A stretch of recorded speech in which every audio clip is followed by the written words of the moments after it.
Hi friends, வாங்க hair oil ready பண்ணலாம். இந்த முறை பார்த்திங்கன்னா வெறும் இலைகள் மட்டும் வச்சு ஹேர் ஆயில் ரெடி பண்ணியிருக்கேன். இந்த முறை வேறு எதுவும் ஆட் பண்ணலை, நெல்லிக்காய் ஆட் பண்ணலை. அதுக்கு பதிலாக நெல்லிக்காயோட இலைகள் ஆட் பண்ணியிருக்கேன். என்னென்ன பார்த்திங்கன்னா கருவேப்பிலை, கீழா நெல்லி, வல்லாரை, வெள்ளை கரிசலாங்கண்ணி, செம்பருத்தி இலைகள், நெல்லிக்காய், அதாவது அரை நெல்லிக்காய் இலை, காட்டு நெல்லிக்காய் இலைகள். ஓகேங்களா? இதெல்லாம் போட்டு தான் இந்த முறை ஹேர் ஆயில் ரெடி பண்ண போகிறோம். மறந்துட்டேன், முக்கியமான ஒரு இன்க்ரீடியன்ஸ் கத்தாழை. இதெல்லாம் போட்டு தான் ஹேர் ஆயில் ரெடி பண்ணுவோம். லாஸ்ட் டைம் பண்ணதும் நல்லா தான் இருந்தது.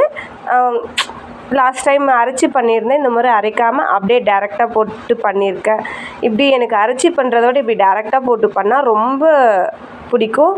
இது பண்ணுறம்போது ஒரு ஸ்மெல் வரும் பாரு, அப்பா என்ன ஒரு ஃப்ளேவர் தெரியுமா, நல்லாயிருக்கும். அந்த ஸ்மெல்கோசமே இது மாதிரி ரெடி பண்ணுவேன்.